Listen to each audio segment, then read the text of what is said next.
Welcome to Oops, All Talkpocalypses, a show where we discuss our normal show, which is an exploration of the collapse of society by playing fun tabletop role-playing games. Brady's leaving. I'm joined by my two hosts. As Brady gets up and leaves. Yes, Brady's gone now. Brady was one of our cast members for the first 40 episodes, but he decided to leave in the middle of our recap episode. Yes, just caught up and left. This episode is going to be a recap for 21 through 40, and I'm about to get both of my co-hosts to introduce themselves. How would you like us to introduce ourselves this time around? It's been 40 episodes. What? Yeah, if they don't know you at this point, why are they listening to the recap episode? I don't know. Maybe like people in the future will hear that it gets like really good at around episode 42, and people will just say, just listen to the recap episodes. Yeah, just skip the rest of it. Skip 41 because 41's real bad. I feel like it got really good at like episode 14. I think we've been really good since the beginning. Thank you very much. I don't think we were really good for it. The best thing we've done is the trailer that I did without any assistance from you guys. Oh yeah, that was a banger trailer. Dude, that music is my favorite music I've made for the show. That is and I such a forgot good until I trailer. listened to it recently, and I was like, this is so much better than everything else. That trailer was so good. We need to use it more. The theme in that. But I guess I'm Jacob. I play Ocean. It's really all I can think of. Yeah. There's nothing exciting. Yeah. I don't have any questions to fall in love, or there's no gimmicky answer, gimmicky explanation of who Ocean is, because it's a recap episode. Ocean is currently, I am Jacob. I'm not Ocean right now. I am my own being. I'm not channeling a creative entity that dwells within my soul. I got to separate myself from the Jacob and the Ocean persona here. Yes. Normally you just you really find those motivations to become Ocean. But now you need to be outside. You need to be able to look at who you become and comment on it, which is a special skill set. It's tough. And who are you? My character is Book, and I am Brady, the super stupid piece of shit idiot. Good Lord. Ooh, we got some harsh words here. Brady's spoilering what I was going to talk about later.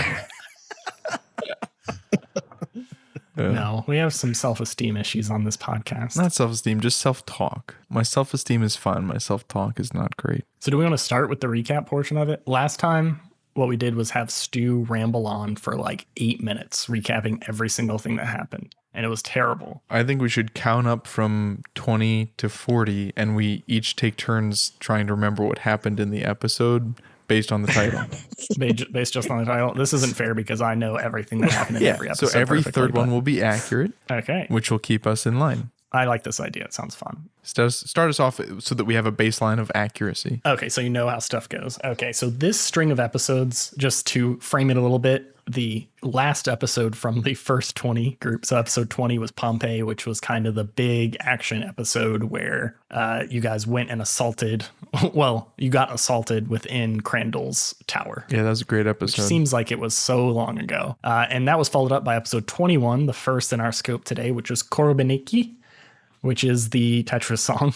It's actually a Russian folk song, but it is the Tetris song. And the episode was named that because you guys spent an inordinately large amount of time trying to figure out how to stack bodies in the back of Humvees. Yes, that is correct. It also kind of fit with like the collapsing tower type stuff and Ocean messing around with the breaking building and trying to get a Crandall shaped thing into the right slot. So I felt like there were just a lot of good parallels with that song title. But yeah, that was a kind of a cool down episode, but it really ramped back up quickly because there was that one sniper dude who was trying to track you guys down. Yeah. So you guys had to get out of there fast. All right, what's our next title? And Jacob will take it. I'll take it.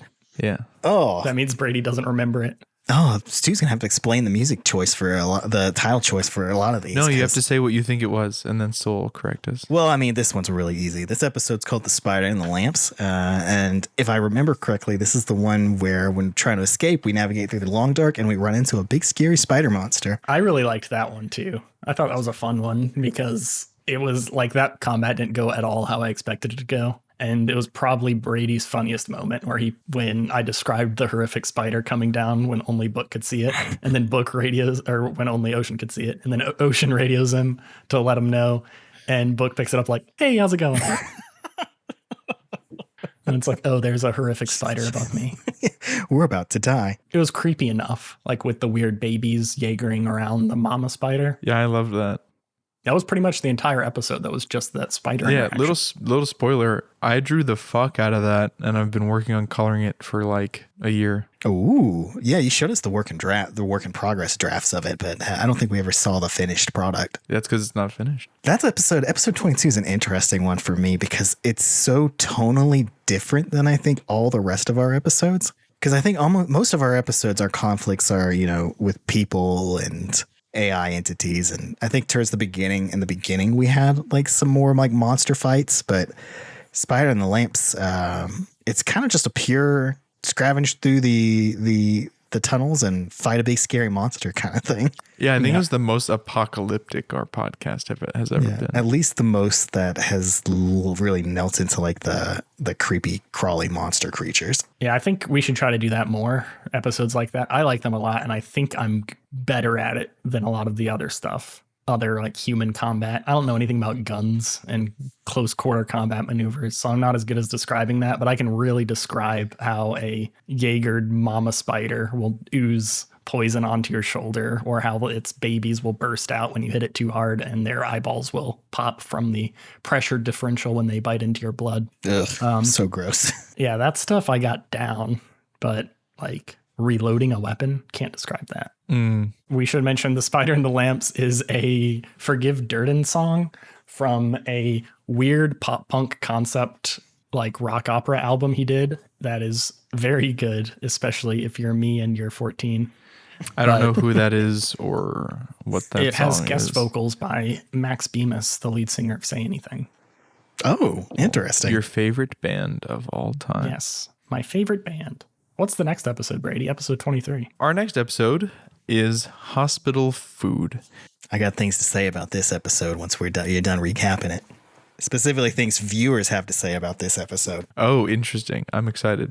Yeah, in this episode, we are reeling from our adventure with the spider, our encounter with the spider. I believe we make our way back into Subtropolis, and we make our way to the hospital that we were informed of by Maple. I don't know how unlistenable this will be if I keep interrupting you, but The Spider and the Lamps actually ended with real Vesuvius dying. Oh, wow. Okay. Yeah. I was just going to explain that happened. I was wrong. It doesn't end that way. It ends when they knock all of you unconscious with the dart guns, and then he dies at the beginning of Hospital Food. So you guys actually get all the way to the hospital in The Spider and the Lamps. Well, shit, that means in Spider and the Lamps is the thing that I've been hearing about from a few listeners now, and also something I think we briefly talked about, and it's probably one of our biggest regrets on the podcast, and that is Razor. Yeah. Oh, yeah. Not asking Razor anything. Not asking him more questions. Not asking Razor shit. I think Razor dropped some truth bombs about being the one to give deliveries to the Silent, and it distinctly I've gotten multiple people tell me that they're very frustrated when we completely ignored that, but cut them off and just changed topics completely. And we just never brought it back up. And then he fucking dies. I don't think we thought he was going to die right away. I also didn't hear Stu say that. I think it was a bit of an audio.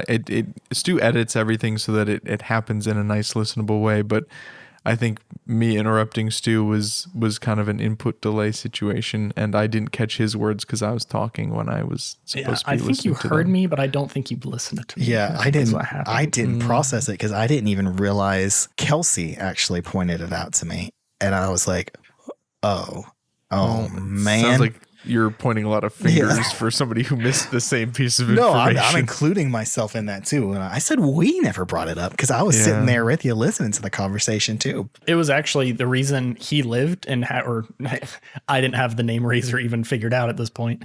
But the reason someone who knew a lot of information about the Silent lived is because of a previous mixed success you guys had. That was basically determining how many people lived or died from the fight. And also what bodies you chose to take was rolled up into one success. Which I think previously. We chose to take all of them. All of Crandall's and one. Yep. But basically there was one roll that made it so you guys had someone who was going to be useful for sharing information that you then didn't leverage at all.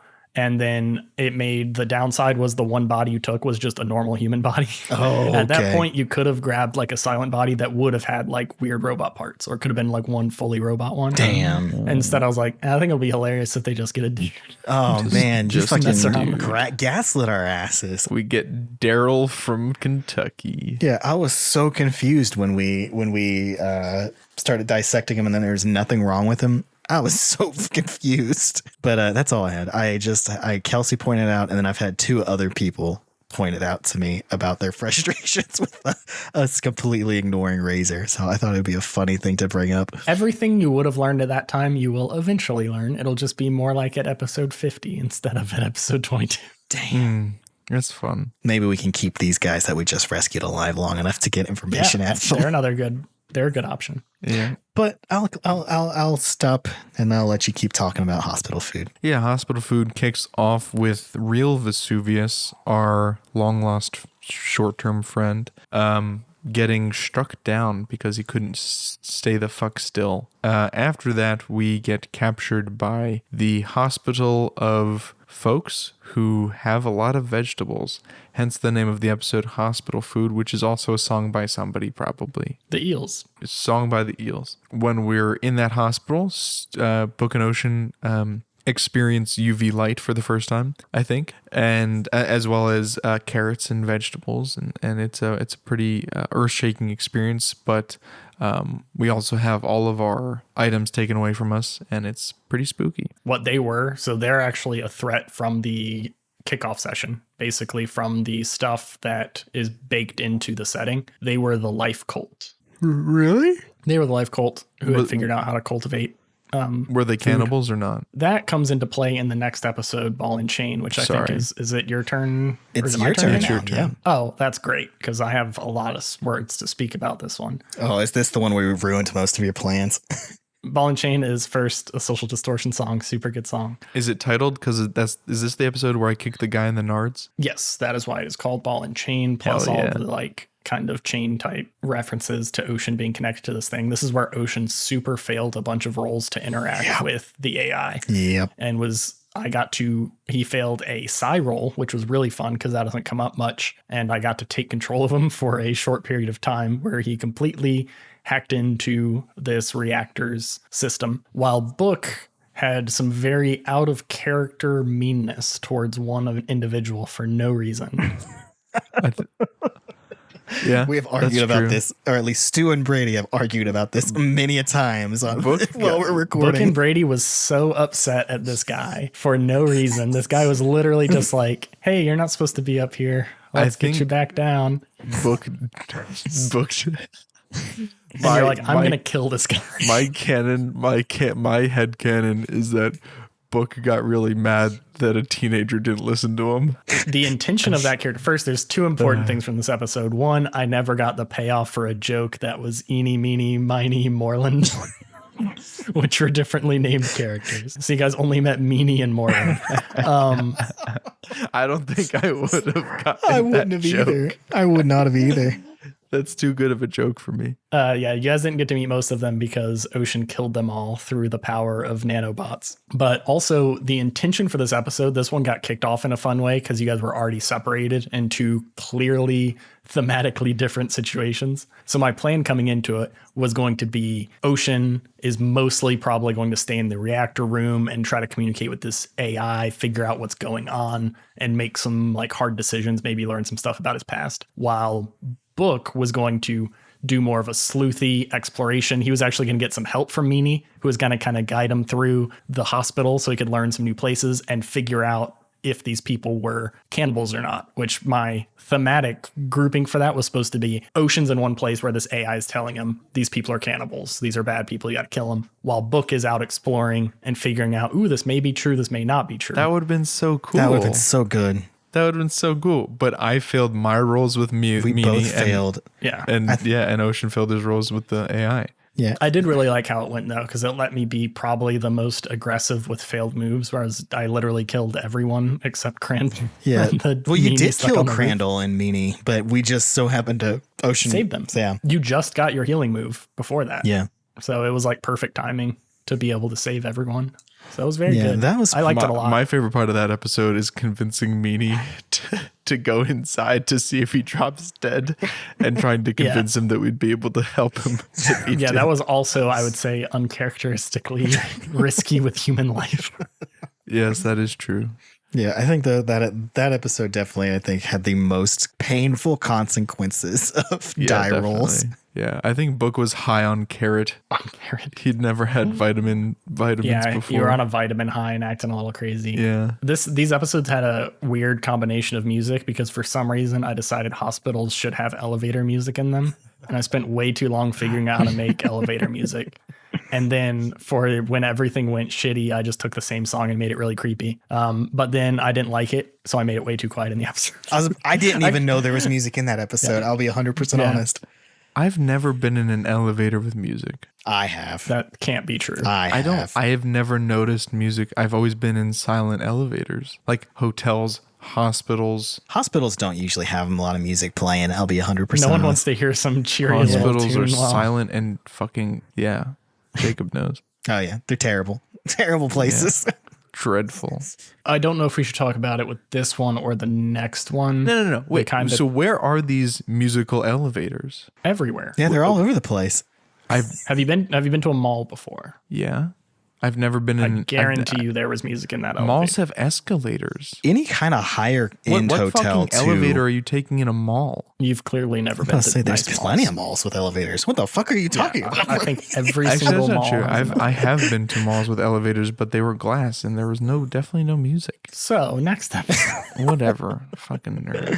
Higher end hotels have a lot of music in their elevators too, I've noticed. That could work. I've never been in a Rooftop high-end elevator. bars. Usually, even if they're in a hotel, they'll have music in the elevator. You might have me on that one. Yeah. You might have me on that one. Missile silos.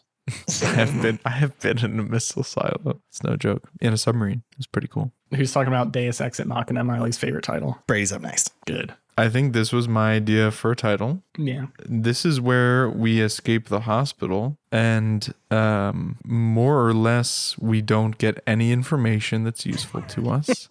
We don't find out if they were cannibals or not, which I just need you to tell us if they were or not because they're all dead now. The only concrete confirmation that we got was that there was a great hunger that was experienced near where the guy died. And Meanie said that they do have meat infrequently, usually when they trade, which trading could be Moreland's code word for killing people. Yep, could be. So yeah, the ball and chain episode ended with the hunger statement when you touched the dead body. And then, you guys did poke around in Deus Ex Machina trying to figure out some stuff. You researched inside the database for the morgue and you guys learned a good bit. But so the truth of the cannibal situation is that they were quantum cannibals the entire time. Quantum cannibals? it's going to be based on rolls. Yeah, I was going to decide if they were cannibals or not based on your investigation that basically was very compressed and didn't happen. So as you're poking around trying to figure that out, it was going to be if it is a worse situation for you for them to be cannibals than they would be. If it was a better situation for them to be cannibals, they also would be. But yeah, that was how it was going to play out. I think how stuff ended up working with your roles and things like that, it was probably more likely that they were cannibals, but no one knows for sure.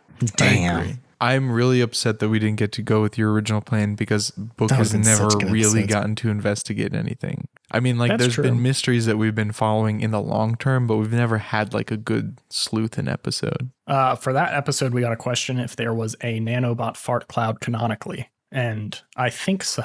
I think that's how the nanobots leave to get recharged, is they load themselves up in your farts. Yes, that's probably the most effective way. But yeah, that was also kind of a miscommunication thing we had where the nanobots were, you guys thought you guys like were injected with them at some point for a while. Yeah. When really they are just everywhere in the hospital, swapping in and out, able to just even crawl through your skin, any sort of orifice to track you down. Yeah. So that was fun. I also liked that review. Why we couldn't go back in to investigate more after the nanobots started killing everyone. Yep. Yes, that's. I guess I can say that you guys are never going back to that hospital. The only reason you guys didn't just like re-die is because the AI had switched it to like low power mode. So the nanobots weren't really recharging much. So anything they would do to try to like kill you wasn't going to happen. So that's why like Crandall was fine, and why the dude you brought in from the top after you purged that level of them. I figured there was like a temporary immunity or something. Yeah, no, I figured we needed to get out of there fast the moment we figured out it was the nanomachines that killed everybody. At that point, I knew we were fucked if we stayed. So Yeah, I also assumed that there was a lethal amount of nanobots that you had to reaccumulate. So because Ocean purged our body of all of the nanobots, they had to kind of reaccumulate in our bodies before there would be enough to kill us. Yeah, but with like a fully charged hospital, that'd probably be pretty quick. Yeah, sure. I really liked, on a technical perspective, besides my music choices that I did enjoy making, even though they were dumb. This is where I did the robot voice. Oh yeah, that was good. Always That was great. Like, constant mix between every time I listened to it, I was like, I can't tell if this is completely intelligible or not. No, it was perfect. It was like GLaDOS I think from you could hear it. Portal. The first time I did it, I think it was better. I think it was a little muddy in the second one, but if you talk to her again, it'll be even better. Episode 26. Whose turn is it? That's my turn. Moon Sickness. Your title choice. Yeah, the only titles that I've picked so far, I think, are Moon Sickness and Pompeii. I'm very proud of Pompeii. I think that was a great title. Good. Yeah. Moon Sickness was good too. This episode, sorry, it's your turn to explain. Oh, yeah. I'm not running the show anymore. Picked Moon Sickness, mostly because it had the word moon in the title, but also the song's pretty relevant in a lot of ways. It's about like anxiety and separation and that kind of stuff. So Penelope Scott, right? Yeah, Penelope Scott is definitely our breather episode. It's where we came in. We learned about how Hamlet Opening is running out of power. He's rationing it. We learned that Hamlet Opening has kind of been struggling since we left. That Frida, did we figure this out? Did we find this out? You guys didn't figure it out, but the very end of the episode was Gotcha, yeah. Crandall walking back. This was definitely a nothing episode. I thought it was good still, but you guys came back. One thing you guys haven't followed up on, not that you could probably, but just to remind you guys that it's something that happened. On your way back, you passed that car that you'd never seen before, leaving Hamlet Opening. Yeah. Do you guys remember that? Yeah, but how would we follow up on that? Yeah, I'm not saying you should have, but we just haven't also talked about it at all, which is pretty rare. Yeah, I mean, I was like, oh, a car. I'm kind of thinking it's perhaps Spade. That's my theory. Yeah. Oh, you think they were coming or leaving as we were coming in that direction? Yeah, it would line up with the stuff that happened, but I don't think we learned more about. Did we visit Juniper here and ask him about?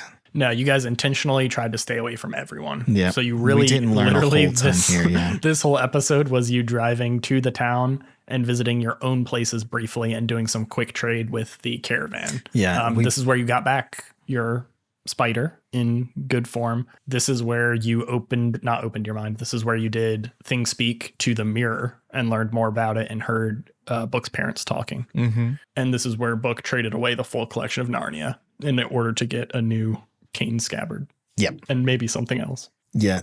Isn't this the one where he starts finding what they glance through the telescope and we see the moon? Or we see a circular bright orb that we... Yeah, you fly up through the whole thing in a magical mystery land where I played Fly Me to the Moon behind it really quietly. And then Book smashed his face into the crack and tried to breathe the fresh surface air from miles below. Yeah, I don't think you guys have a good concept of how deep you are. No, I don't think. I mean, we have to be, considering you can't even see the cave roof from Haven Opening, and I don't think you can even see the top of some of these skyscrapers. Yeah. Yeah. No, Book does have a plan for how to figure out how deep we are, though. Ooh, math? Yeah. Sweet. Does it use stuff from the letter B in your encyclopedia? Hey, we ain't got that far in the recap yet. We haven't got there I don't yet. know. I don't think I have any B words, but I don't want to spoil how we were going to try to figure that out. Episode 27, Stuck in the Mire with You.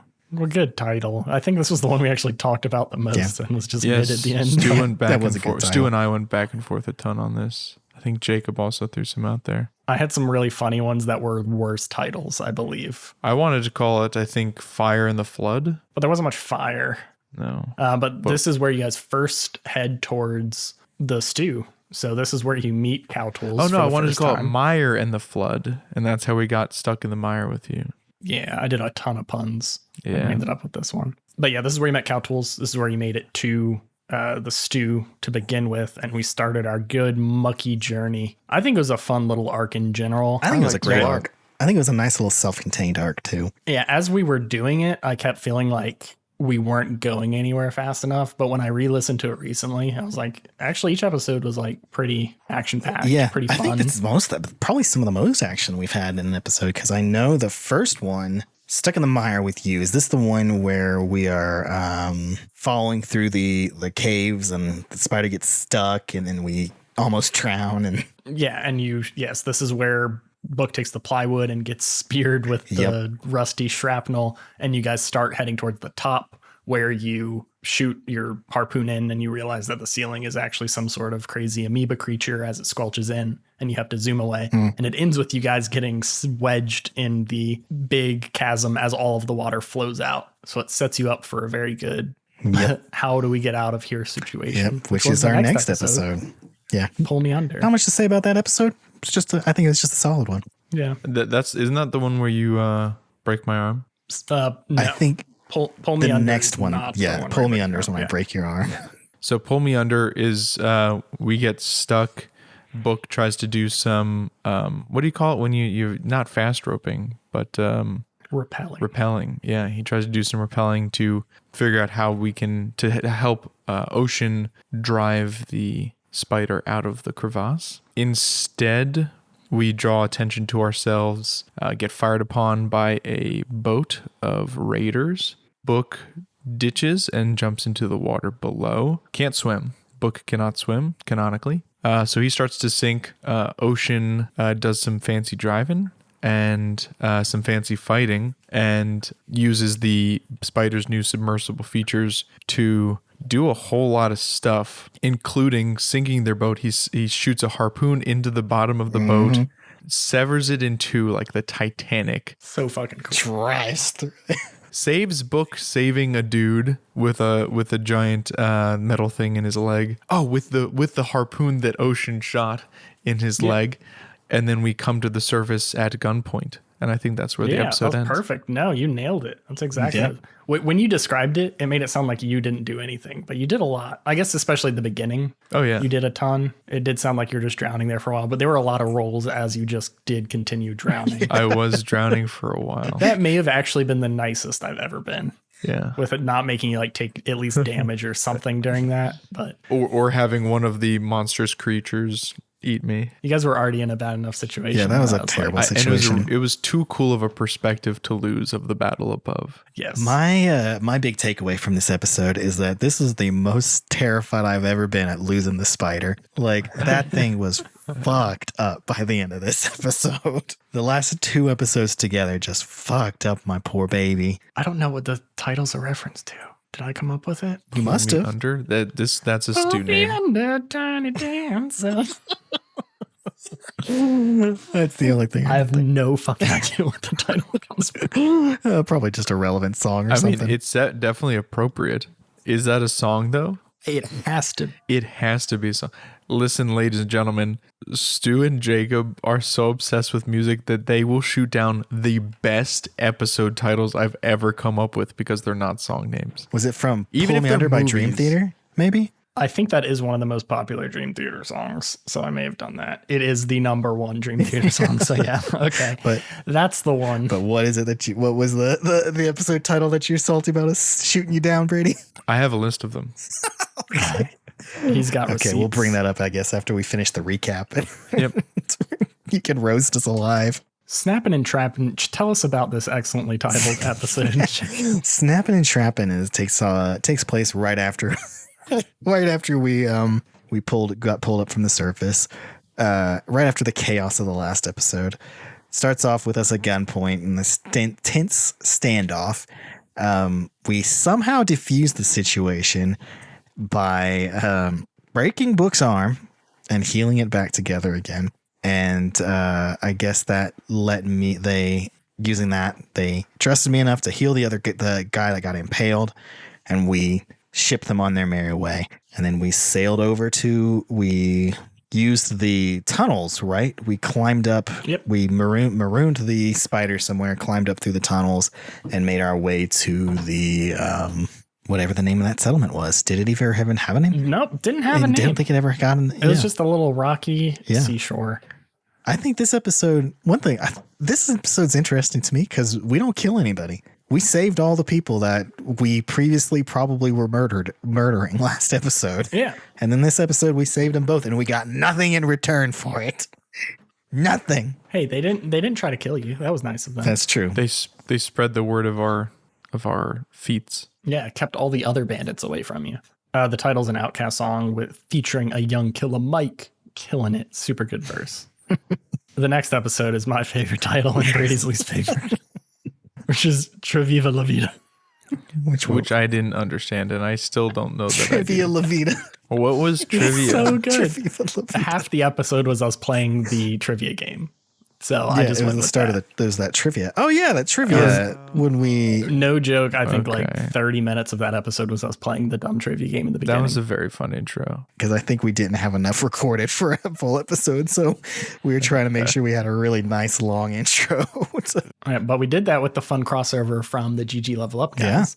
Because I went on their show, so I wanted to tell Jacob I went on their show. So we did that by playing some fun trivia. I think it was honestly, I think it was a great intro. I loved that intro.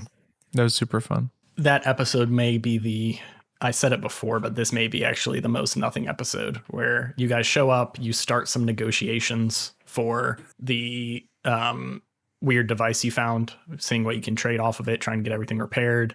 And that's really it. It ends with Book hearing that there's a lighthouse nearby. Yes. So this entire episode is between you guys getting to this town and hearing that, which I feel like was one thing. Yeah. This whole like stew adventure feels like its own campaign a little bit. Yeah, no, it really was kind of its own thing. I don't know if it went how I thought it was going to. I don't even know. Yeah, I did have the plan for the lighthouse being there. So I knew that would definitely sidetrack you guys anyway. So I was like, they're probably not going to spend too much time here because I like pulling you guys back to Hamlet opening because I think it's exciting there as much as you guys want to leave it behind forever. So I'm always hesitant to be like, let's make a huge other adventure that leads to another one somewhere else. And I knew that was going to happen with the lighthouse anyway. So I was like, I don't want there to be too many exciting things here. I just want there to be a sandbar and stuff that's like a worse subtropolis, but a society that's like more happy and safe because they are so secluded here that they have like more of a communal situation to maybe give you guys some ideas for Hamlet opening when you're a little more safe. And I guess this is spoilers, but we did have a little bit of idea for that, but I guess we'll talk about that after we get. Do you mean the trade route stuff? Yeah. Yeah, that's in the episode. That was this episode? I thought it was a later episode. Oh, that was way after. Yeah, Yeah, that's when sorry. we get back. Yeah, that was when we got back, You're right. Yeah. Yeah, which the next one is Hassles Made of Sand. which was a a great good title. episode, I think. Yeah, Hassles Made of Sand is where we get covered in. No, it's oh my god, no, it's where we almost get ground up. Yeah. Right. Yep. Yeah, so we're trying to find. We know that this kid who I hear about the lighthouse from, Crinkle Fry.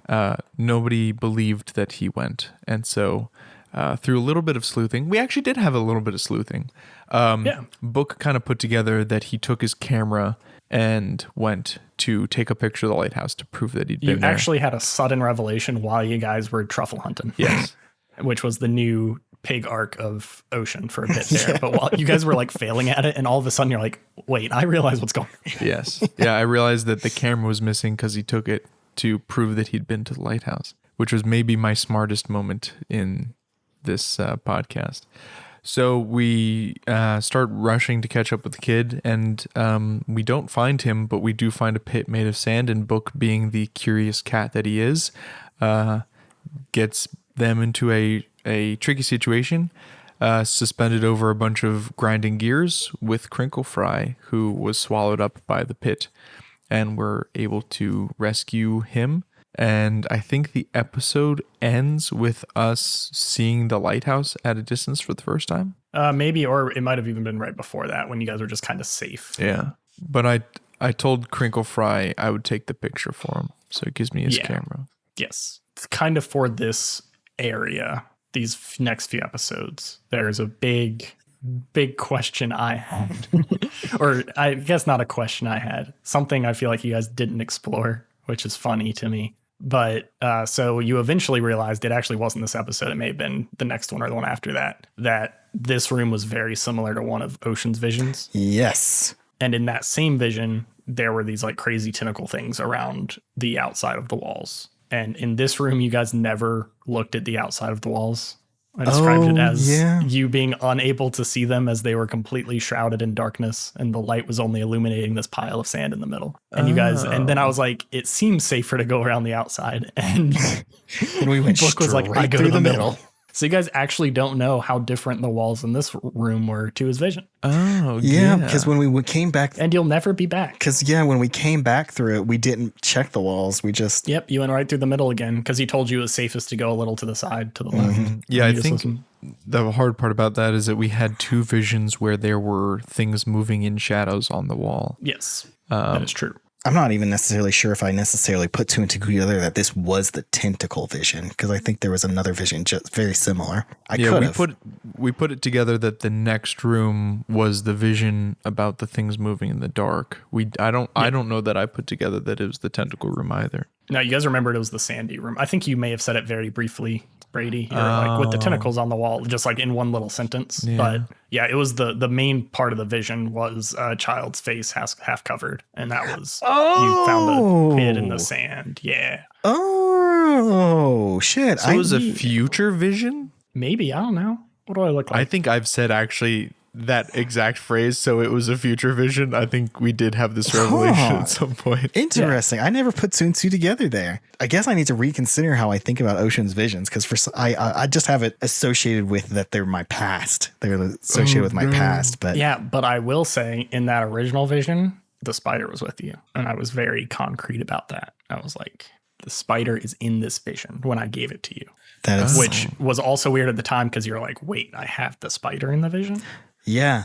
But the spider wasn't there when you actually went because it was fucking in a lake. It was fucked up by under repair. Interesting. So it sounds like your visions can be future, but also kind of wrong because I don't know when you'll crash the spider into a lake. No. I tried to get the spider out of the lake. I threw out a bunch of different options, and you are the one who shut them down, Stu. Even though I realized the spider would have made the bat thing way less fun because it would have been the same thing as being underwater fighting tentacles. Yeah. Like you did before. Although it would have been really sinister to have like enough of them throwing themselves out the window that they break and fill the spider full cracking, fill the spider. I don't want like 6 episodes in a row where the spider's slowly breaking and Jacob's heart's also breaking. So stressed. You also could have made it that the spider got stuck in the mud. Yeah, that would have been fun. We always could have pitoned ourselves out of it, but then you could have said that the lighthouse was too far to piton to. It would have also more trivialized the fun sand stuff. For sure. That is true. Very true. And I thought it'd be fun for you guys to have an on-foot adventure after being in the spider for so long. I agree. Like if you guys very easily made it to that little rocky outcropping, I may have just been like, yeah, it's big enough to fit the spider in. But I was like, nope, there's a small crack. No way you'd fit anything in you'd here. have forced us and some it was way. broken. So yeah, because I also didn't want it to be like, oh, let's wait around for the spider to get fixed before we do anything. So I wanted there to be some impetus to have to go do fun things. Like that's how the whole game works. Like Crinkle Fry wasn't a character in episode freaking 29. It wasn't a character until you decided to just randomly open your mind or read a sitch and try to mess with some stuff. So it's not like I had planned out at all. Oh, they're going to go to the stew. They're going to get driven to the lighthouse. My plan was the lighthouse is somewhere near the stew. It's there somewhere. Go find it. All right, we got to hurry up with these recaps. Yeah, we're going way too slow on these. But it's because I don't remember whose turn it is ever. Well, now it's Jacob's turn. I mean, it's mine. Okay, good. Is it? Maybe you don't say anything, and then we'll tell you if it's your turn. Sounds good. Okay. So all along the slop tower, this was a rough one. This was us getting fucking annihilated by the dark creatures. And covered in shit. And just getting mushroom spit in your mouth. Getting absolutely slaughtered as we tried to make it through to the lighthouse. I really liked it. Yeah, this one was fucking brutal. I think this is the closest Ocean ever got to death, was those stupid bat creatures that kept stinging his ass. Yeah. You definitely got knocked unconscious at one point. The entire episode was just us getting annihilated by these things, and it ends with us finally getting there. That's when it ends. It ends with us opening it and seeing. Yep, the entire episode was you crossing that murky thing, and I thought it was so good. It was that so was not brutal. one episode where you guys traveled like 40 feet, and it took almost an hour, and I liked it. It was so brutal. I thought it was nice. It was gross and creepy and actiony, and you guys ended with a flaming sword and tarp. Yep. And both of you almost dead. I was like, that was great. Yeah, no, That it was a gone any great better. episode, but oh man, I was I was very much afraid that we were going to die. That's another good example of like, I didn't have any planned solution for you guys getting there. All I thought about were the monsters and how cool I would think if there's this lighthouse and that these weird things are just constantly moving because this thing that's been there for years and years and years, but they're still just following their instincts like that. And I was like, they'll figure out some way to get across it, but I know it won't be easy. Yeah, no, I feel like we were scraping the bottom of the barrel. The bottom of the barrel. That's exactly what I was going to say. I think we were literally every possible idea we could have came up with, we utilized there. And we still didn't make it through all the way. That concept was actually Brady's idea from before we even started the podcast. We were talking about just cool stuff to be underground, and you had a picture of a lighthouse. Oh, I don't know if you even remember that. I do. That was forever ago, but yeah, it ended up coming up. I forgot that I did that. Yeah. That's why I thought it'd be cool to connect it to your dad. Yeah. Yeah, that was The next episode, I'm glad I got this one too. This is lining up perfectly for me. Back when I was 104, my worst title miss of all time. I think it was a great It's a title. Jeffrey Lewis song called Back When I Was 4. I think it's a great title. I think it's really funny. I wanted to name it Thanks for the Memories, but cool, like how Fall Out Boy writes it. But I was convinced Brady would hate it. And then when I told him that afterwards, he was like, no, that's awesome. That would have been a great episode title. That would have been so great because it was both Ocean and I getting memories. Yeah. That was the only time I've ever been like, let me be nice to Brady and not choose one I think he'll hate, because I think I had kind of forced through the last couple, which I really, really liked. And they were both Jimi Hendrix songs, and they were from one single recording. So I was like, oh, it's really cool. He split up one recording into 2 Jimi Hendrix songs, Hassles Made of Sand and All Along the Slop Tower, which are both hilarious. And then we moved to Back When I Was 104, which this entire episode is just you guys talking to the old man. Later, I was going to ask what everyone's like favorite moments are, but I'll go ahead and spoil mine here. I think from my perspective, not from a listener enjoyment perspective, but this was my favorite episode to run because my entire notes for this were they're going to meet an old man who met Book's parents who can't even remember his own name until they try to jog his memory, and nothing else. Yeah. Everything else that happened was completely came up with on the spot. Which I don't know how obvious that was. I think it was great. Yeah, I think we learned a lot. I thought you had the video planned at least. No, I did not have the video planned at all. Really? I thought there'd probably be a videotape there, but I had no idea what was going to be on the videotape, or it was going to be a Two Towers tape, or he was going to have a fake riddle that I never came up with. I'm really upset that you guys didn't let me break the lighthouse. Oh, I am not. That was such a terrible idea. That got cut out of the episode, I think, entirely. It was so bad. It didn't have to be a bad idea. Stu chose to make it a bad idea. Yes, but you were going to break his lighthouse. The plan was that Book was to help them get back. Instead of making the slow sweeping lighthouse, he wanted to break the action so that it either got stuck pointing in the direction of their exit, or just basically shatter the Fresnel lens so that it was kind of just a weaker light but everywhere. And everyone stopped me. It didn't even the old man tried to stop you, Stu tried to stop you, Jacob tried to stop you, Ocean tried to stop you. You had at least 4 people on you immediately, and I think I just ended up cutting it out because there's just a lot of back and forth. Like I'm 100% sure that would have killed the old man. Definitely. He would have been fine. He was right next to the light. But he would be blinded. Yeah. He was dead. He was just sitting there comatose. What if it stopped his slime from growing? Yeah, it dried out all his then slimes. He would have starved to death. He was 104. Didn't think about the slime. No, he used to be 104. He's even older now. Yeah, we don't actually even. You guys learned, which quick recap for this episode, because it was all just talking, so a recap could easily be the length of the episode. This guy was like, I think you learned at least 100 something, and he had been around since before the apocalypse, but he was a very small child when that happened, so he didn't have a great concept of why it happened. His parents brought him here when he was young, and he lived in this old lighthouse by himself for many, many, many years. But he met Book's parents when they left, and they jogged their memories enough. He thought the 2 people he was talking to were still Book's parents. But you learned some important things from him. You learned that your parents are going to the Baffles, which are where the Chaos Cult lives, the Boxcar Children. You learned that your parents were interested in 2 pieces of information he had. One, which was this military designed like bodysuit type thing, which seemed really out of place. That doesn't really fit anything about your parents. And then this book on the moon cycles and when they line back up with the calendar year, which was also a concept you guys weren't very familiar with. But for some reason, your parents were looking at when the moon cycles line up with the calendar year. And that you have a sister. Which Was this the reveal that you had a sister? Yeah, I Yes. think she was revealed in the video. do we want to say that was your idea, or do you want me to cut that out? It was my idea. So that was Brady's I idea. for him texted to have a Stu sister. at like 11:59 the night before. No, a couple nights before we were going to record, and I was like, It was like 2 months before this. no, it was before a night that we were going to record, not this yes. episode. Yeah. And I was like, I think Book has a sister that he doesn't know about, and I think that that's why his parents left, was to save her life. Yeah, and I like That's that. a great But idea. It came across in the episodes like I was like, you can't remember shit a little bit. Yeah. Like I was tricking you, and I just wanted, No, it was your idea. well- and it was a good idea. Yeah, but I think that's in character. It was like you don't Yes. remember shit. So I thought Yes. that was appropriate. But I want to say it was Juniper being mean to you, not Stu. That I was being very nice It's to you. okay. I'm all right. Yes. I liked it. I liked everything about how you brought that information up and how you handled it No. with Juniper. Definitely my favorite episode to run. Very good. I just got to be an old man for an hour.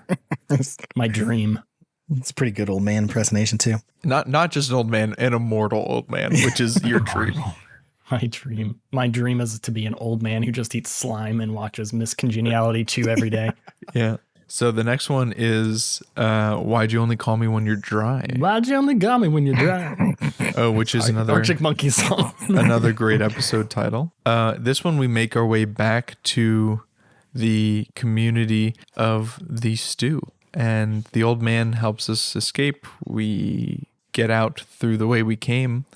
We do find some mushrooms along the way, Thank God. and we do some trading. Did I miss anything? That's the whole episode. You guys actually head back to Hamlet opening. You do the whole tracking down what happened with not Crinkle Fry, what happened with Cow Tools near the entrance, where there's some weird box that appeared out of nowhere. Oh yeah, he's a fucking transformer. You think he's a transformer, and you guys made it, I think, all the way back to Hamlet opening before this one ended. But the bulk of this episode was honestly like Ocean's vision of the chanting people, I forgot about that. like ritualistically killing a bunch of infirmed individuals in a bathhouse of some sort. Was a actual significant chunk of this. The rest was mostly you got some new cool items. You got an encyclopedia. I got a camera that You got has a camera? film, but you have to develop it in a dark room, which I don't Gotta have. figure out how to develop it. You're in a dark room right now in live action episode 41. And Ocean got a little hand cannon thing that shoots whatever he wants to put into it. The garbage is launcher, pretty I believe dope, he yep. calls it. Which he uses for worse application than my idea to break the lighthouse, but that's okay. Whatever. He's eating again. Apparently, we're allowed to eat during the Talkpocalypse episodes. It's not like I also have to edit these and hear all of your mouth I was trying to be sounds. good, but then you roasted me and I Jacobs. had to cut over before I finished up chewing. Jacob's a cleaner eater than I am. While Jacob's eating, I can take this next episode Oh, yeah, too, take it. which is Wildest Screams parentheses Taylor's version, which is it's named that because of the episode, the full failure open your mind roll where Vesuvius screamed into your ear, which I hope you guys knew that was never going to be the full impact of a full failure on an open your mind roll. It was just some damage and a little bit of inconvenience having to run quickly. I thought it was. I'll be honest with you. No, it was definitely going to get way worse. I thought I've been it trying was. to ditch Vesuvius's head for so fucking long because I knew something like this was going to happen. But yeah, this episode was mostly you guys just getting reunioned with all of the people from back at Hamlet opening and trying to make it safely to Juniper's after that problem, and some mishaps with trying to shoot marbles into roofs. It would have been a great idea. It's a fucking terrible idea. I took like literally 2 hours on this title. I was working on it for so long. I didn't talk to my friends here at all because the episode was late and I was trying to come up with it. And I was stuck with the word scream and I kept trying to make it work with the Dashboard Confessional song Screaming Infidelities. But that is the worst word to try to get a pun out of in the world.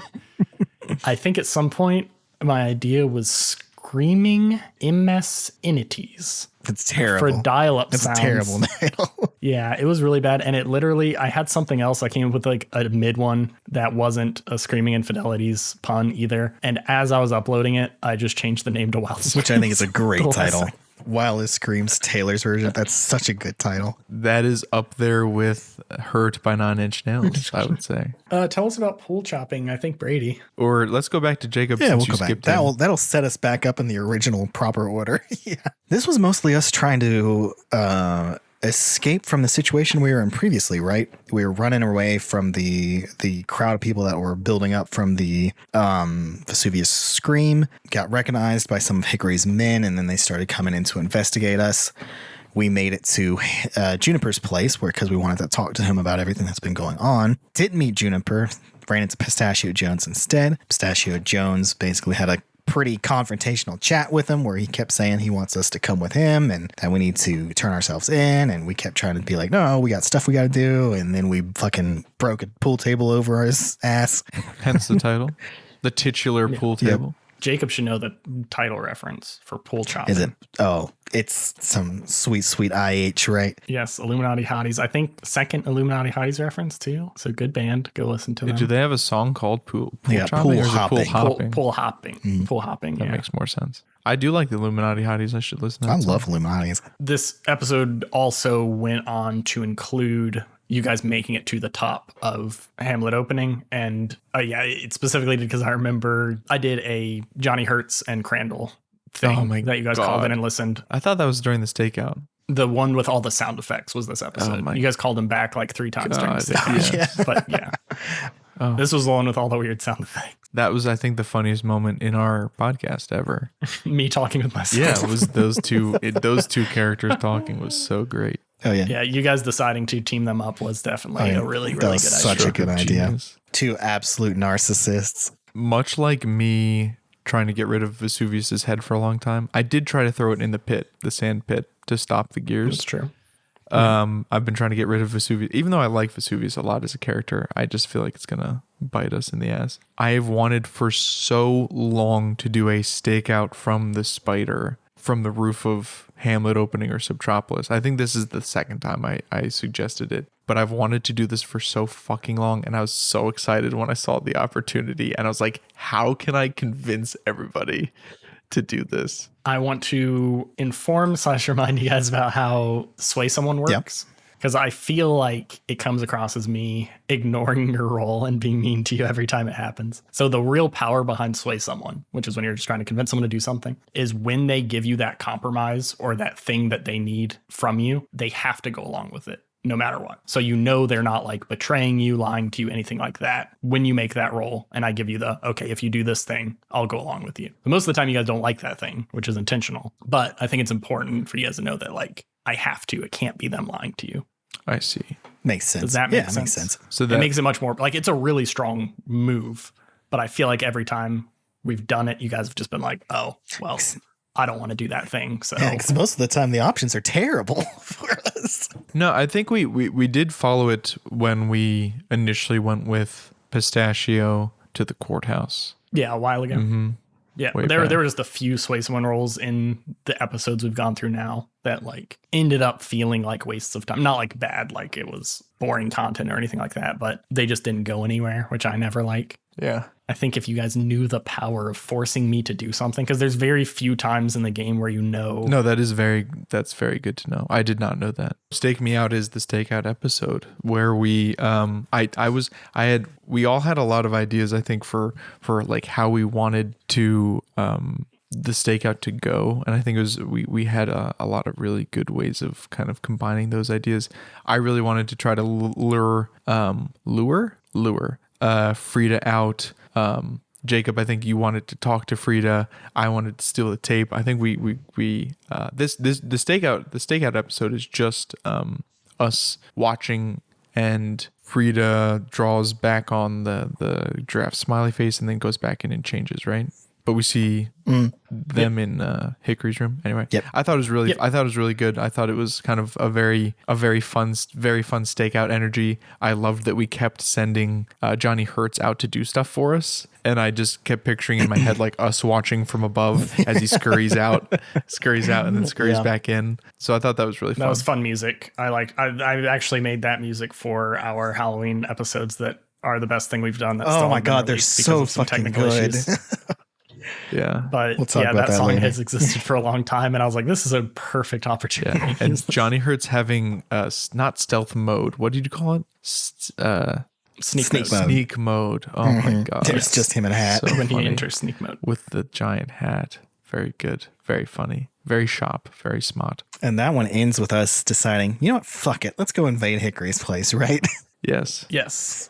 That was at the very end. You're like, yep, we're going in. Stu, now it's your turn with Personal Space Invader. The next one is Personal Space Invader, which is an AJJ song, which is like one of my favorite bands, maybe second favorite band ever. It was almost called, I was working really hard on something with Heist Earth from that band Heist Earth that has that one good song from like 1998. So yeah, I worked on that a lot before I just went with the same title as a song that exists. And that's where you guys are actually doing the infiltration of the compound. And it's mostly called that because you guys are all up in Frida's stuff that entire time. Both in the room and the elevator were pretty personal space invading. And yes, you find Randall Cunningham, who you believe is to be the individual Randy Candy. I came up with that as a fun, like, little distraction for you.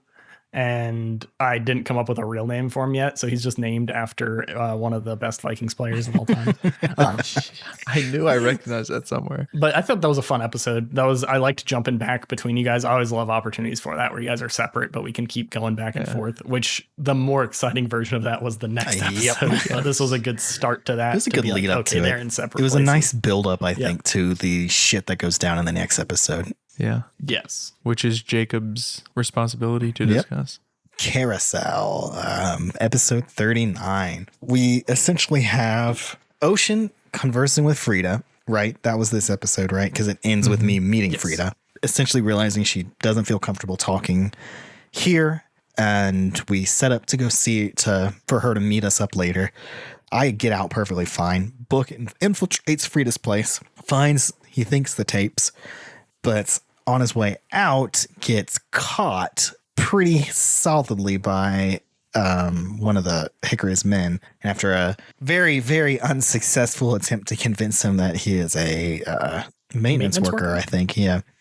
He ends Catching rats. in a fight with the guy, shoots the guy, gets everyone to come with him, and Does not react to shooting him in the head. Yeah. Is that your first kill ever, too? No. It's not the first time you've killed a human. In episode man. 0, I light 2 people on fire. They lived. Yeah. No, Okay. I killed, I don't know if I specifically got somebody's health down to 0, but I assumed that Book had done murders before in that giant fight for Crandalot. I don't think you did. I think you got hit by a missile. he blew up the car, right?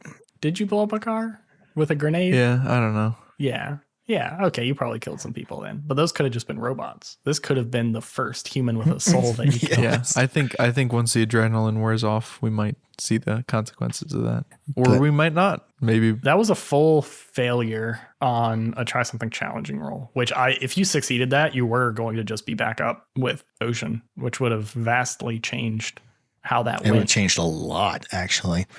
Yeah. Because Yeah, that would be a significantly different episode because this all obviously got cut out of the episode. But when we go back to Ocean, Jacob just kind of didn't. I had know no what to idea do. what the fuck to do. I heard a gunshot, and I think I was like, I think I couldn't quite decide because on one hand I thought Ocean would probably go back and investigate, but because I assume he probably thought Book would have been shot, but outside of that, I knew that was a terrible idea and didn't want to go back. But Yeah. that was And I really wanted to use Randy Candy as a hostage Human shield. and work my way to Hickory's office and hand him the tape. That was my plan, which got immediately and irrevocably interrupted. yeah, because the gunshot triggered a vision from Ocean. It made us realize that we were about to get fucking annihilated by the silent. But I only did that vision because Jacob had to think for 10 seconds, which is part of the way you kind of run the game. One of the things that triggers the MC making a move is anytime your players look to you for anything, you're allowed to make a move against them. So it's mostly just reacting to situations. So in that one, it was Ocean didn't know what to do. So that's a great opportunity to use all this hold I have saved up on him to kick off a vision. So I made it a really bad It was one, a very bad 'cause vision. that's more fun. I just picked a really bad vision, but that was also partially your fault because of the options you chose. Like you chose a place full of corpses. If you chose a bunch of like fun light stuff, it certainly wouldn't have been that. There are probably like several ways I could make it be they're getting attacked by the wolves. But like it could have been a completely different situation where you guys maybe saw them coming from far away, or they don't come till tomorrow, stuff like that. Because the wolves definitely knew you guys were there already and wanted to like deal with it. But at that moment, I certainly didn't have like a timeline laid out. Yeah, like, that's what I was wondering. Oh, when they're doing the heist, they're going to get screwed. That's all based on rolls and what comes up at the time. Yeah, but I think that episode ends with us getting pinned down in the one room, us breaking free, and then leaping from the rafters. Pressing a button, blowing everything up. Yep. Where's Randy Candy, Press actually? one I just button. realized I saved Randy Candy and I told him to get down, and then I led him through the courtyard with us. He didn't jump. He didn't jump? No, he's not going with his hostage. Oh, okay. Darn. I was really hoping to get information out of him. Brady right now is heartbroken. I don't care. Which brings us to episode He's 40. probably dead, Which, like everybody else who had information. Hey, we're heading back into the facility. We can just grab him. If you don't remember episode 40, you got to go listen to episode 40. That one just came out, so it doesn't have a name yet. I'm thinking Hit the Lights is my current Pretty good. best That's a pretty idea. good idea. or closing time, That's okay. There's a song it was just off the dome. But yeah, that one, the exciting, you should go listen to it since it literally just came out. But the exciting things are you guys fight some of the silent. You learn that at least some of them are like full ass robots, which is weird because you hadn't seen that before. At the very end, Ocean finds out that one of them was someone he recognizes from a pretty early vision. That vision was the one you had with all of the clones. Yep. I thought it was a really fun Oh, yeah. episode. 40. I think so. I don't know how it's edited down yet because we haven't literally done that at the time. I loved recording it. I thought it was Yeah, so fun. recording it. I think this was a great episode. It was one of the more combat heavy episodes. It was also pretty like intrigue, mystery heavy. I feel like parts of it were a little spooky, which I like too. I think the combat we had this episode was actually really cool. Like, Yeah, agreed. I thought it was fun and quick. yeah, It wasn't I think like- that's a very cinematic fight that I can easily picture in my head. Book had a fun samurai moment, but Oh, it immediately went badass. wrong, which I thought was Badass. perfect. But I thought it was perfect that it went wrong and Ocean had to save him because of course that's what would Yeah. happen. but I don't think it went like comically wrong. No, It no, was just, it like, he went still stabbed it the went dude. realistically wrong. That's what I mean. Yeah, I liked it. That was a good episode. Yeah. I hope it ends up good after I edit and add some songs I haven't written yet. I can't wait for that either. So that took an entire hour. That'll probably get edited down to about an hour because it's actually an hour and 15 minutes. Whoa, we are not done. We still got ladies and chit chat. gentlemen. I'm not saying we're done. First order of business is I'm going to go through all of the episode titles that I thought were amazing that got shut down.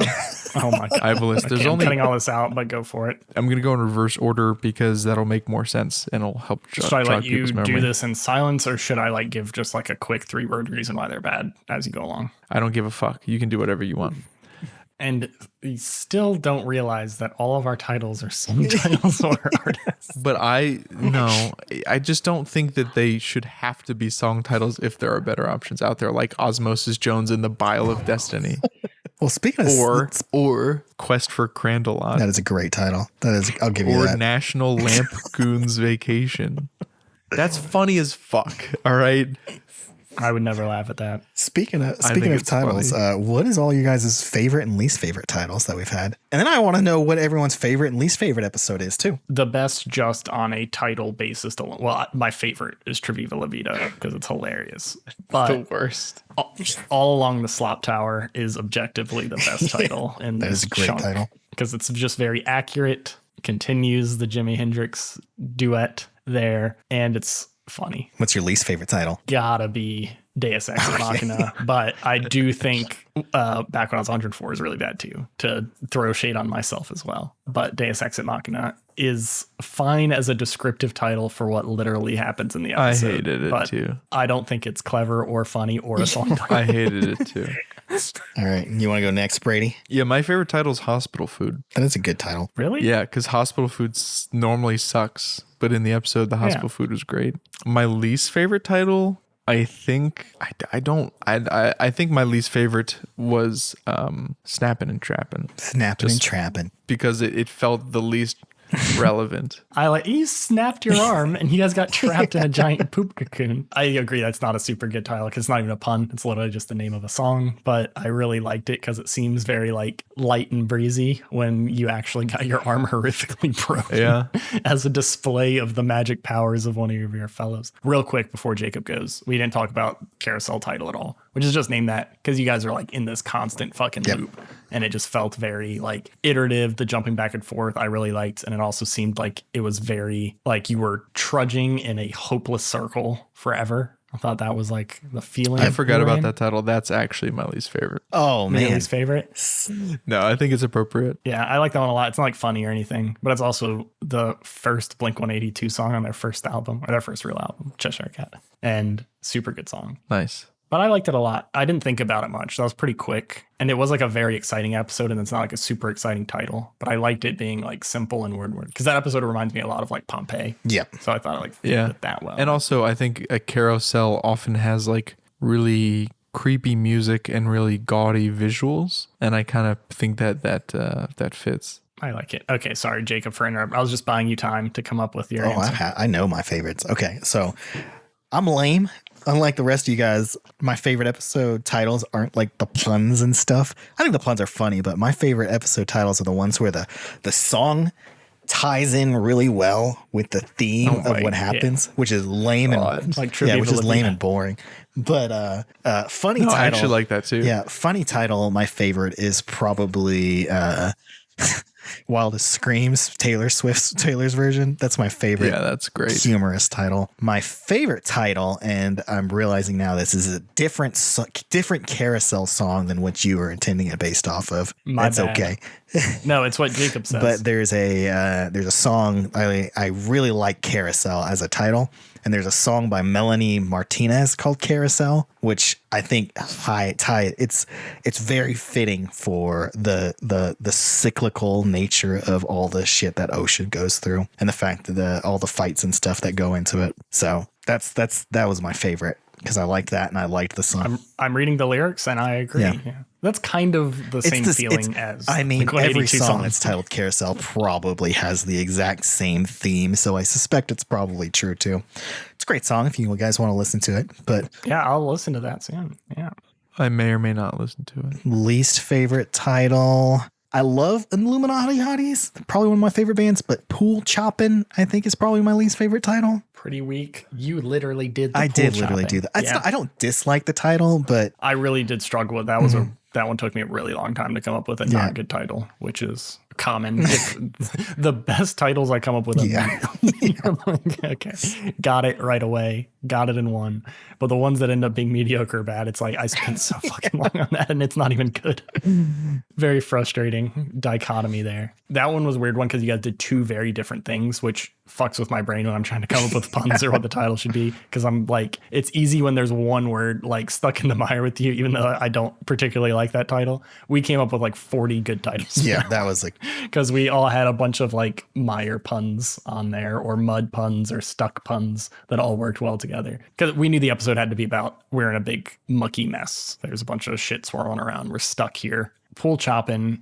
That's literally one single moment in that entire episode. But the episode was really just like a tense conversation. Yeah. And then you guys climbing some walls and then some jokey joke stuff while you guys are figuring things out. I like Stake Me Out a lot. Yeah, Stake Me Out is a great one. Yeah. You don't really ask us for input anymore. I'm always doing it at the last moment. Yeah, which I think is good because you've come up with very good titles by and large. Mostly. And it also keeps us from arguing, which is good.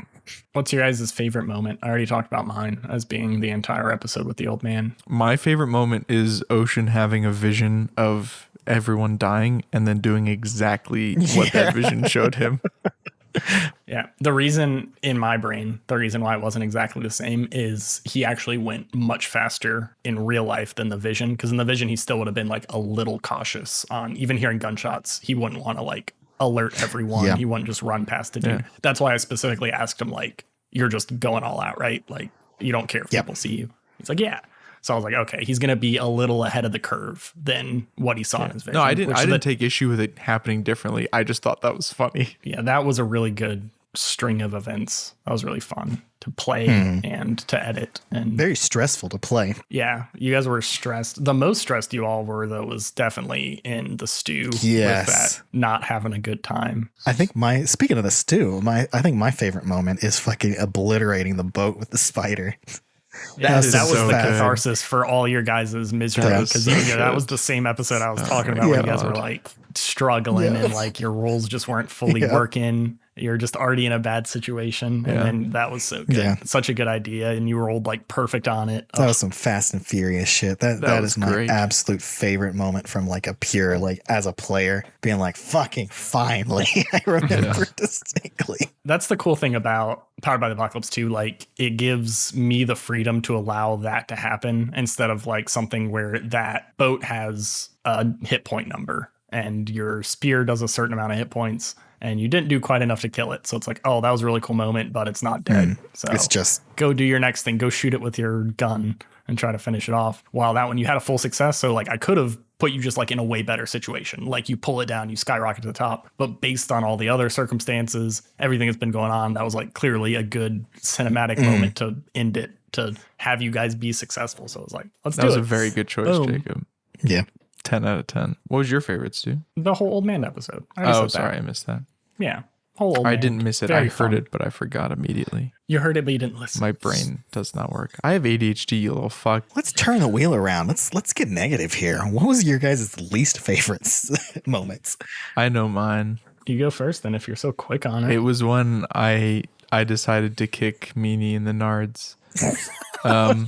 In the moment, I thought it was going to be really funny, and I thought that would make it worth being kind of out of character. But I think it set up a lot of consequences that I think it kind of changed how I played Book after that a little bit. And I also think that it would have been better if Book had handled that in a more in character way. He also chose to inflict terrible harm. Yeah, I did. Because I thought it was going to be funny, and it was funny, but It it was very wasn't fun. funny enough to justify it, I don't think. My least favorite is the fact that we completely glossed over Razor. Oh, I was beating myself up so good. bad. That's a good and again, one. that was I think both of us, because Brady was having the conversation, but Ocean was literally right there the entire time, and he didn't say anything or do nothing, and I completely ignored it as well. It was just the amount of information we could have gotten from him that we lost when he died. Oh, it makes me so irritated at my past choices. That's also a good I one. love everything we do, so this is a hard one for me. I may need a second.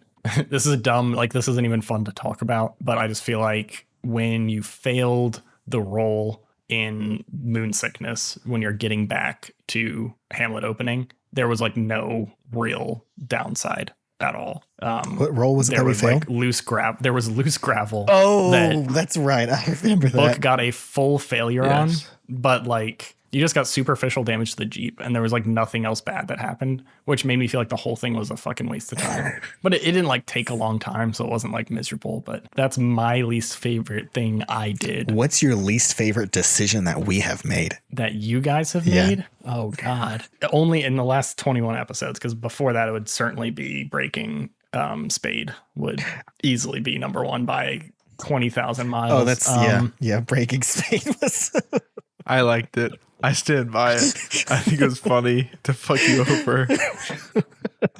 I think the things I'll like less, like my least favorite thing is going to be more like maybe I thought the story could go in a more exciting direction in that moment. It usually all works out anyway, like because there's always more exciting things. Like every single thing doesn't have to be, oh, the fun next thing that happens. It'll come up naturally eventually. I think probably my least favorite thing that you guys did was spend forever figuring out what to do after you finished the underwater fight, that super exciting moment, and before you guys went in the tunnels while you were meeting cow tools. Like I like where it ended up, but there was just a lot of like, there's a lot of how do we save the spider? Yeah. Can we just row it all the way back? There's a lot of meandering and ideas that were like thrown, but nothing that really would have worked. I think a lot of it got cut out anyway, so it wasn't bad for the podcast or anything. Yeah. But I especially dislike it because I explicitly asked you guys before. So you're just going to leave the spider, right? And you guys are like, yeah, seems like we have to. And then the first 20 minutes of that episode were, how do we save the spider? Yeah, I think that's my fault. Again. I mean, I didn't want to leave Can the I say spider that with either. the spade thing, like my goal with that moment wasn't to break them. It was To gain them as an ally. shift. Yeah, No. It was just to shift the power imbalance because they had such a strong influence over everybody. My goal was like, oh, this is something cool that would shake up the power dynamic. That would like kind of do a little bit. It would be like kind of poking the bear, but in a way that shows the bear like I'm dangerous too. And instead, like Stu went very nuclear with it, which I think was, I basically had to, because the result of your previous rolls were failures that basically said, if you don't walk away right now, bad shit's going to happen. And then you were like, no. And that wasn't like me being like, oh, well, you didn't listen to me. That's just Narratively, it's what result from the rolls were saying, if you don't walk away now, it's going to be bad, which you pushed against that like 3 times already. So it was like, I can't let this be the best success for this move. Well, the move doesn't even have a roll, right? So for whatever that move did, I had to go, this is something that's going to provide a significant threat to him. Yeah. Which I could have been weaker, could have been whatever, but I felt like it made sense for what you told them and what their original goals were that you still don't know. Yeah, I agree. No, I agree. That is true. We don't know much about what her goals or anything were, so we don't really know if what you told her just made her be like, shit, I'm going to go do this thing I've already been planning. Yep. Yeah. And I'm not telling you now because you could figure out. But if on episode 60 recap, we don't know yet, maybe I'll tell you. Oh, okay. I have a question for Stu. Yes. I have an answer for you. What's going to happen next? I don't know. We've What's firmly going on? established that Stu doesn't plan shit. So I like you guys to think I plan even more than I do, because then I feel like people get the impression that I definitely think I do. Nothing I matters. definitely think you plan more than you actually do. good. That's what I try to 100%. make people think. I want to tease the listeners here about our fucking banger Halloween episode. Oh my God. Let me say first, I promise we will release it, but it may be before next Halloween. I'm sure we can think of something to tie it in. I had an idea to just completely reflavor it into a Christmas episode. Well, we missed that too. We did. So I'm sure we can think job. of something to tie it into. we should explain. There's a Halloween episode that's very good. It's so where good. Both of Brady and Ocean play very different characters, and they do it in a very good way. Brady and Ocean. It's I think also- you mean Brady and Jacob, dude. I just blend that line between Jacob and Ocean so fucking well. Yes, Brady and Jacob both play very different characters that are both very exciting and funny, and it's good and creepy and also hilarious constantly. And then Brady's audio got messed up for a good We chunk of lost it. like 15 minutes of it. Which sucks. Yeah, we have to re-record all that audio, which has just been something that is difficult. Yeah, because I'm working with a transcription that was AI generated, I think, that's not very accurate. So I have to listen to the episode as we're going. And based off of what Stu and Jacob said and what the things that I said, I had to figure out what I was saying. And I think I'm 5 minutes in. Man, that sucks. That's so rough. And also, it became a lower priority as it got further and further from Halloween. Yeah. So, Yeah. but we will put it out. It's very exciting. And I think we want to do more kind of one shots with different systems, because I think that's exciting. And it's also a good thing you can send to your friends to be like, hey, listen to these guys and see if you like them as much as I certainly do. Yeah. And then when they do, they get hooked and they have to go listen to freaking 40 episodes of this madness. Yeah, I think it's a great entry point because I think it's peak us. It's us at our strongest. Yeah, it's all of our one shots that we've recorded that I think we've released only one of them at this point. Half of one, actually. We always play, half of one. There's from that Halloween episode, there's one moment that is my favorite moment of the entire series. So if you asked me that question, I would have said one of the moments from that show. Oh yeah, when we record one shots, I always try and intentionally play somebody very different than book, but also we're just not taking it nearly as seriously. So you get to, it's a little bit more fun, more loosey goosey, more us chatting and shitting on just shooting the shit. Do we want to talk about like season 2 at all? Of Game of Thrones? No, of this. Sure, I didn't even know that was what. Are we breaking it up season into two? seasons? Like after an arc ends, or like Yeah. Oh, wow. Yeah, we'll still follow Book and Ocean for season 2. yeah, I think. lay it on me. I don't know. I don't know where you're going with this. about season 2. It's just ideas. Yeah, we don't do all of our planning live while recording. We shouldn't. So I want it to be a new hard zone, basically, in a different apocalypse. And I think there's a billion ways we could get there. So I'm not worried about that part at all. So don't think about that in any way. My job. Are we going to figure that reset out. our character sheets? You can like change playbooks and stuff But like what that. I meant is, are we going to lose our improvements? No, you'll have anything that you earned that makes sense for your character. So the way Powered by the Apocalypse works is you basically have a sanctity of your character to your character sheet. So any move or item or thing you have that makes sense to still have available, you would have when you switch playbooks. Oh, so that's like cool. the spider is technically a move for Ocean. And when he switches playbooks, he's not going to just lose his spider. He still has a spider. Oh, that's cool. So it's all good. Yeah. Do you keep your stats, though? Or do you change stats? Yeah, your stats. Nope, stats stay the same. Oh, interesting. The weird thing about Apocalypse World is it works fine if all of your stats are fucking +3 still. You just succeed more, but you still fail a bunch. You still get mixed successes, which can be just as bad as failing if I want them to be. You'll still fail on a 1, 2, and 3, which is 6 of 36 rolls. Yep. So it's a small chance of failing, but it's not one that won't come up multiple times and probably an episode. And then you're still very likely to get mixed successes. Yeah. Just under 50%.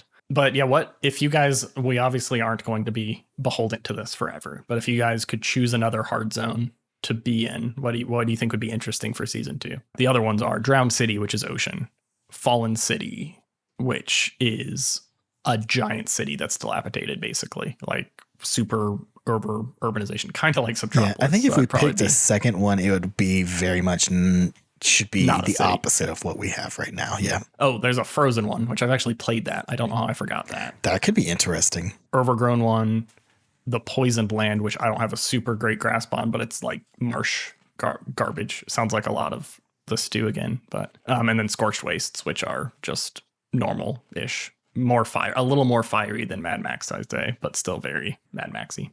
Any of those above ground, jungle, underground would be super cool. I think the Frozen one would be cool and also be a good tie into the Subtropolis setting of why they're all underground. But Yeah, I think a lot of those would explain us getting like the ocean one, like the flood, like a flood situation. I can make them all The work, scorched don't earth worry. one makes a lot of that's what I mean. I think we have a ton of flexibility. yeah, there's tons of cool things. My two favorite would probably be the ocean flooded based apocalypse or the frozen apocalypse. The ocean would be a lot of fun. It'd be a lot of fun with Ocean being in the ocean. I just love the idea of a jungle full of dinosaurs.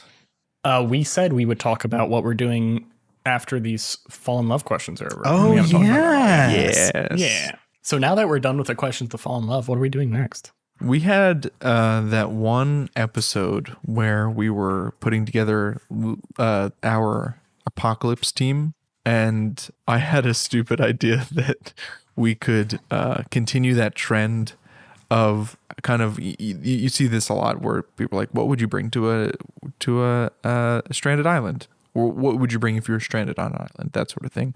And I think it'd be really fun if we start with general questions like that and then get more and more specific every time. I think it would be very funny. And maybe every week someone else is responsible for the question. But we all answer it. I'm fine rotating around responsibility. Oh, as long that as could you be guys are really good. fun if we each came up with our own question. So I view these as like icebreaker questions, right? Like that's kind of what they Yeah. are, but fun, Yeah. not like real icebreaker Fun. questions. Because we know each other. And it's you guys as characters still, and I have to answer them as real Stu. Yeah.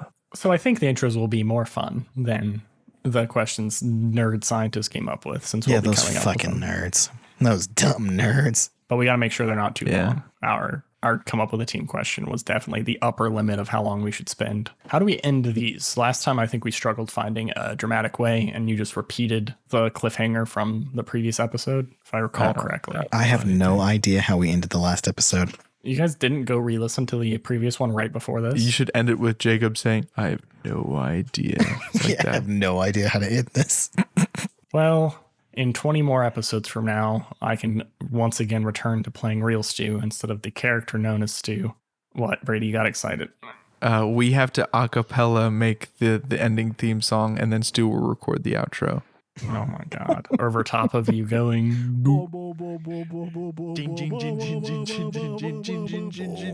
I'll be the cowbell. Cling.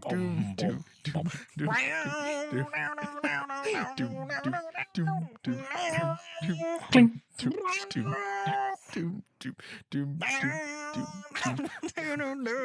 You're supposed to be talking, Stu. You're doing the outro. I was doing the cowbell sound. Someone has Well, to. it's too long. Perfect.